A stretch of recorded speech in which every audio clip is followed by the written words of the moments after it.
Glória a Deus. Eu cumprimento a igreja com a paz do Senhor, amém, irmãos? Motivo de alegria estarmos aqui, reunidos pela primeira vez, conhecendo aí o pastor Ivo Rodrigues, a sua esposa Francesca, Deus abençoe. É uma honra estar com vocês. E também, há 8 anos atrás, nós conhecemos um casal que está conosco novamente. Como nós rodamos o mundo inteiro, e aí nós se encontra uma certa vez, por nada, ela me liga e diz assim: sonhei com você, sonhei que você pedia carona para mim e a gente ia fazer a obra. Eu lembro que eu disse para ela assim: não te preocupa, porque logo nós vamos estar juntos fazendo a obra no mesmo lugar. Acho que 2 dias, 3 dias depois, o pastor dela entra em contato e convida nós para pregar. Falei: eita, será que Deus confirma? Quando Deus fala e quando Deus mostra, você pode ter certeza que Ele está no negócio. Eu não conheci o pastor dela, não. Ela também não tinha falado de mim, porém, estava assim, tudo. E o que eu vou contar aqui, irmão, eu já vou começar com um testemunho, porque ele é forte, é um testemunho muito poderoso. E eu quero já pedir perdão dos irmãos, não atingindo ninguém. Se alguém se sentir atingido, irmão, em nome de Jesus, seja um crente. Primeiro lugar que eu vou pedir, seja um crente, tá? Porque com certeza nesse testemunho ele acaba ofendendo pessoas. Porque talvez eu falo algo aqui que você não queira viver. Ou talvez é crente, nem está pensando em viver, Então, vai doer um pouquinho. Eu tenho certeza que vai mexer com algumas pessoas, com alguns tipos de pessoa. E eu não vim aqui para mexer com ninguém. Eu vim aqui pregar o que eu vivi. Se vocês se incomodar com isso, aí eu não tenho nada a ver com isso. Você vai lá e questiona para Deus, tá? Porque o que eu vivi, eu não vou largar de pregar porque você está aqui. Eu vou pregar porque o meu Jesus mandou. E se Ele fez o milagre, eu não posso me calar. Não é verdade? Jesus é fiel. Irmãos, eu quero contar aqui, eu queria perguntar do pastor Ivo, se tem um jeito da gente colocar um fundinho aí. Tem, pastor? Coloca um fundinho aí para ficar. Isso aí, deixa os Deus usar esses meninos aí. Glória a Deus. Irmãos, eu quero contar aqui, não é uma historinha, não é uma conversinha, e não é algo que alguém me contou. É algo que aconteceu comigo. Irmãos, há 10 anos atrás, o meu filho com 17 anos, o nome dele é Abraão, está aí nas redes sociais. Acho que todo mundo já viu esse testemunho, porque está muito rodado aí pelas redes sociais. Inclusive o canal, eu quero agradecer o casal aí, do canal que veio hoje filmar a nossa cantora, Nós esteve lá também, para a glória de Deus, também dando esse testemunho lá, ao vivo. Foi uma bênção também o trabalho. E hoje eu quero contar algo mais surpreendente ainda, porque eu disse assim: tem coisa que a gente sempre vai falando, mas quando a gente vai lembrando, parece que fica melhor ainda o ambiente. E o Abraão, com 17 anos, arrumou o seu primeiro emprego. Sabe o jovem, quando está na sua adolescência, aí ele está se achando o cara, O adolescente, quando ele tem 17 anos. Quem tem 17 anos aqui? Tem alguém aqui? Só você?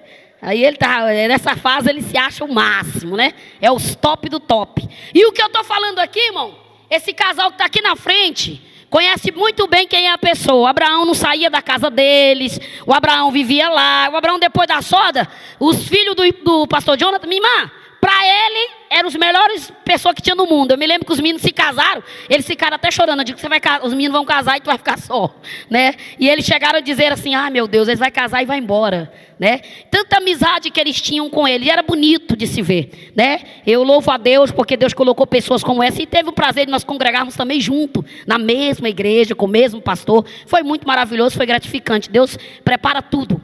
E moravam na mesma cidade, Para a glória de Deus também moramos na mesma cidade, pertinho um do outro. Então, irmãos, o meu filho, um dia, chegando do trabalho, ele trabalhava naquela Global, um negócio que entrega panfleto aqui, faz panfletagem nas ruas, sabe? Vai entregando panfleto nas ruas. Só que o Abraão, ele era uma pessoa que ele tem uma boa palavra, e ele tinha não é porque é meu filho, mas ele tem uma personalidade que quando ele chega, ele dá um sorriso bonito, ele é cativante, ele é alegre, e ele é um rapaz bonito também. Você vai dizer: não é porque é seu filho. Não, irmão, a irmã Patrícia está ali, ela não vai deixar eu mentir, não. Eu não estou mentindo que é meu filho, não. Entendeu? Ele é um rapaz simpático, presença. Tanto que quando ele foi a primeira vez, ele trabalhou na rua. Na segunda vez que ele foi, o pessoal, o gerente da Global olhou para ele e falou: não, você não vai para a rua. Para a rua vai essas pessoas assim mais que não tem uma beleza externa e tal. Eu quero que você trabalhe com nós aqui dentro. Porque você é bonito, né? Você é bonito de aparência, fala bem. Aí o menino se sentiu melhor, né? Se sentiu tal. E aí ele começou a ver pessoas que ele não via. Porque os meus filhos foram criados dentro da igreja, dormia no banco da igreja. Meus filhos tinham uma vida com Deus. Eram separados. Eu ensinava meus filhos que viver com Deus não é como se eu estivesse vivendo lá fora, irmão. Lá fora eu posso fazer o que eu quiser, não é? Lá fora eu ponho um brinco, eu ando fácil, eu ando pelada, eu ando vestida. O povo não olha. Mas dentro da igreja você é a luz do mundo. E se não tiver luz em você, as pessoas vão começar a criticar você dizendo assim: tu é crente? Deus que me livre, é melhor ser macumbeiro. Irmão, eu ouvi essa palavra hoje de uma pessoa, viu? Uma pessoa disse para um crente hoje essa palavra: é melhor ser macumbeiro do que ser crente igual a você. Irmão, isso aí eu olhei para a pessoa assim, doeu em mim. Não foi para mim, mas doeu em mim. Porque eu também sou crente. Só que, irmão, eu ensinei os meus filhos a ser crente de verdade. Andar com sinceridade diante de Deus. Não só na vida, mas eu ando com sinceridade diante de Deus. Não, irmão, a tua roupa tem que ser consagrada para Deus. O teu cabelo tem que ser consagrado para Deus. As tuas vestimentas tem que estar consagrada para Deus. Você tem que aprender a entender, meu querido, que tudo que você coloca, você tem que pedir permissão do Pai primeiro. Ou você está se achando o dono do corpo. E eu ensinei o meu filho que não era assim ser crente. E aí ele olhou para mim e disse: mamãe, ser crente é cafona. Porque ser crente é brega, do jeito que você está falando. Hoje não, hoje a gente vê que o povo está moderno, né? Se modernizou tanto que ninguém sabe mais nem é crente. Você tem que perguntar: tu é crente, irmão? Porque tu não tem cara. E quando não tem cara, não tem identidade, minha querida. Quando o camarada não tem cara, não precisa... você é crente? De qual igreja? Ainda tem que perguntar de qual igreja. Porque nem identidade o camarada não tem. Jesus nem comprou ainda. Ele acha que está comprado, mas não está. Está perdido. E eu falei para ele: olha, para ser crente, meu filho, tem que ser diferente. Infelizmente, para mim, é assim. Para muita gente pode ser de qualquer jeito, mas para mim não é. Eu vou olhar, eu sou crente pentecostal há muitos anos. Se você viu aqui eu com a carta na mão, eu viajo o Brasil inteiro. E aonde eu vou, eu não ando sem minha carta de recomendação do meu pastor. Meu pastor tem que me dar uma autorizaçãozinha embaixo, dizendo que eu posso ir, porque eu estou debaixo de uma bênção espiritual. Eu não ando por aí pregando a palavra de Deus, a torta direita, dizendo: não, eu vou porque eu canto ou eu prego. Não, irmão, eu vou porque Deus me escolheu e alguém me apoia no espiritual. Tem que ter apoio espiritual, porque senão você vai sofrer ataque espiritual. E eu ensinei os meus filhos a viver uma vida de intimidade diferente. Porque eu me lembro que há uns anos atrás, servir a Deus não era assim. Eu não sei se o pastor Ivo lembra disso, mas ele vai lembrar comigo que há uns anos atrás tinha uma tal de prova na igreja. Eu não sei se o senhor lembra ainda da tal da prova. Se pecasse, a gente ficava de banco, não era, pastor? A gente era jovem, mas a gente ficava lá no banco, lá doidinho para cantar, doidinho para falar, mas não podia. Eles não deixavam. E eu me lembro que eu ainda peguei essa fase, querida, bem na parte da juventude, quando eu aceitei o Senhor. Então ensinei meus filhos como eu aprendi, gente. Então por isso que eu não quero que ninguém fique escandalizado aqui. Se você aprendeu do jeito que você aprendeu, aí você vai ensinar o seu filho do jeito que você aprendeu. Mas eu ensinei o meu ser diferente. E o meu filho começou a ver os coleguinhas e dizer assim: meus amiguinhos estão tudo top, estão tudo lindo, né? Os camaradinhas com as carcinhas coladinhas demais, sabe, pastor? Dando uma rochadinha demais. Os camaradinhos achando assim que eles eram os gatinhos. Falei: que adianta, meu filho, se andar gatinho, bonitinho, se a presença de Deus não está com você? Não adianta você andar lindo para as mulheres te achar bonito, se Deus olha para você e não vê nada. Não vale de nada, irmão, tua beleza vai ser inútil. Porque Deus não vai te dar nem o que você está pedindo para Ele. Você não vai chegar nem na metade do caminho. Você vai parar na metade do caminho. E ele disse: mãe, mas eu quero mudar. Eu digo: então tá bom, eu vou desviar. Falou para mim, eu digo: vai.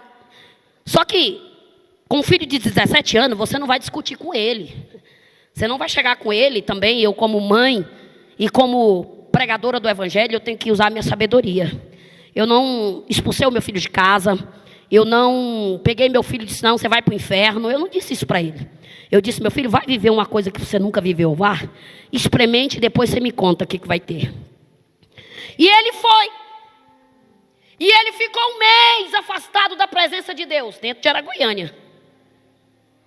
Eu me lembro que um dia, eu cheguei, ele chegou em casa, era mais ou menos assim. Eu estava em casa limpando a casa e minha filha caçula, a Josi, ela estava fazendo tarefa e eu falei, Josi, eu escutei uma voz, você falou alguma coisa? Ela falou, não mãe, eu não falei nada. Falei, meu filho, mas minha filha está errada. Eu senti de novo. Aí eu fui para caminhar para o lado do quarto. De novo eu escutei a voz. Olha a voz. Teve pessoas que já me criticou como cristão, que não lê Bíblia, que não tem o Espírito de Deus. Isso é para pessoa que não serve a Deus. Isso aqui, essa palavra que eu vou falar aqui, quando falar sangue de Jesus tem poder, porque você não serve a Deus. Aí imediatamente eu já capitulo que você não tem Deus na sua vida. Por quê? O diabo, ele entra na casa de qualquer pessoa. Se tiver brecha aberta, ele vai entrar. Se não seja pela tua vida, se não seja pela vida do teu marido, mas pode entrar através dos teus filhos, pode entrar através de alguém que você convidou, pode entrar, irmão, o diabo pode entrar de qualquer maneira, ele tem um jeitinho para entrar. Aí a pessoa fala assim, nossa, Deus me livre, sangue de Jesus tem poder. Que sangue de Jesus tem poder, irmão? Sangue de Jesus tem poder é você colocar a tua vida no altar e deixar Deus te usar. Porque quando o diabo entrar, você tem a autoridade de Deus para repreender. Você tem que ter a autoridade de Deus para repreender. Não é ficar ligando para o pastor Ivo para ir lá de madrugada, que está dormindo o sono dele. Aí, pastor Ivo, vem cá repreender o demônio. Cadê? Por que tu está na igreja? Tu fazendo o que aqui na igreja? Eu queria saber o que você faz na igreja sentado no banco, que até hoje não aprendeu a expulsar um demônio. Porque eu fui numa igreja, que eu não vou nem dizer o nome, mas eu já vi gente correndo do banco da igreja. Porque uma pessoa endemoniou do lado dele. Eu falei, que é isso, gente? Isso é só um demônio. O Deus que você serve é bem maior do que isso aí, camarada. O Deus que você serve, ele faz milagre. Ele faz, sabe por que manifestou? É porque ele vai embora, para a pessoa ficar liberta. Agora é ruim quando o demônio vem, vai embora incubado e não sai. Não tem libertação, não tem nada. Você quer que alguém entre aqui e não saia liberto? Deus quer uma libertação na sua vida. E o Abraão, minutos antes de você entrar para esse quarto, eu escutei novamente, está entrando na tua casa um demônio por nome de Exu Capa Preta. Gente, eu virei para um lado, olhei, falei, Jô, você tem certeza que você não falou comigo? Ela falou, não falei, mamãe. Aí eu pensei assim, gente, eu estou doida. Eu estou doida porque eu já estou ouvindo voz. E diz que crente é doido mesmo, né? É normal, porque crente fala sozinho. Se você não fala, é porque você não é crente ainda. Mas crente anda na rua falando assim, eu quero isso, Jesus. Eu quero aquilo, Jesus. Jesus me dá isso, Jesus. Jesus transforma a pessoa. Crente fala sozinho, só que pro mundo. Mas Jesus está lá do lado, caminhando passo a passo do teu lado. Ele nunca te deixa só. E o meu filho começou, passou uns minutos, meu filho, ele chegou em casa. Passados mais ou menos uns 40 minutos depois dessa voz, meu filho chegou. Quando ele chegou, ele já tinha me mandado umas fotos, irmão, que não era... se aqui tivesse o telão, eu tinha trazido para vocês verem. Geralmente eu coloco, quando esse testemunho é falado, eu coloco para as pessoas verem, porque tem gente que fala assim, é mentira. Ah, não acredito. Então entra lá no Instagram da missionária Raquel Braga e dá uma olhadinha lá para você ver com quem que ele andava. Ele andava com a turma de gótico. Quem conhece gótico aqui em Goiânia? Conhece? É um povo que anda de preto. Não igual eu, estou toda de preto hoje. Meu marido disse assim, você vai contar o testemunho e você está de preto ainda. Falei, não, mas eu estou crente. Eu estou crente, viu? De licença aí que eu estou crente. Aleluia. Aí eu disse, ainda além de ser preto, ainda estou de preto. Tem nada não. Não é a cor que vai te levar para o inferno não, meu querido. Só que tem um detalhe, a minha roupa é consagrada por Jesus. Tudo que eu compro é consagrado por Deus. Mas o meu filho entra lá em casa diferente. Com tanto buraco furado pela orelha, por tudo quanto é canto. Ele já tinha feito pacto no cemitério. Meu filho cortou o pulso, fez um pacto de sangue, dormiu em cima da tumba de defunto, ficou 3 dias consagrando para o diabo. Quando você chama crente para consagrar, num dia na consagração, ele fala bem assim, irmão, não vou porque meu estômago dói. E nunca vai ser curado, porque você é hipócrita. porque nunca vi falar que jejum mata crente. Eu tenho 47 anos de idade. Eu nunca ouvi falar que um jejum matou um crente de dor no estômago. Quanto mais ele jejuma, mais Deus faz milagre. Mais Deus derrama graça e poder e unção sobre a sua vida. Eu não vou porque eu tenho um problema muito sério. Não, irmão, você não vem porque você é preguiçoso. Você não gosta de consagrar a tua vida. Sabe por quê? Porque até o diabo te pede para consagrar. Tá achando que é brincadeira? Não é não, querido. No centro, quem entra em terreiro de umbanda, tá? Eu estou contando coisas que eu sei. Eu não estou te contando coisa que eu não sei, eu conheço. Eu sei e já vivi. Eles entram e ficam 3 dias, 4 dias, consagrando, preparando a vida para se apresentar para o diabo. Você, quando quer fazer alguma coisa para Deus, dobra o joelho 40 minutos e fala: Jesus, me abençoa. E já vai para cá. Já vem para cá, já quer pregar, já quer cantar, já quer fazer. Irmão, Deus não vai te abençoar dessa forma, querido. Não é assim que Deus faz. Não é desta maneira que Deus trabalha. Deus trabalha quando o homem e a mulher têm uma vida de intimidade com Deus. Porém, o meu filho, quando entrou em casa, ele estava vestido num coturnão, daqueles coturnos aqui assim, todo de preto, com a boca cheia de pince, um pince enfiado por aqui, uma cruz de cabeça para baixo. O menino estava transtornado. Não era mais aquele rapaz que sorria alegre, feliz. Não era mais aquele rapaz que eu conhecia, aquele menino que a gente conversava, sorria, brincava. E eu disse: meu Deus, mas o Abraão está diferente demais. E ele entrou. Eu não sei aonde, mas ele arrumou até uma capa comprida, colocou por cima da roupa. Eu só sei que o povo gótico gosta de andar com as roupas, irmão, que nem crente hoje em dia usa. Os crentes de hoje preferem andar pelado. O povo do mundo anda vestido.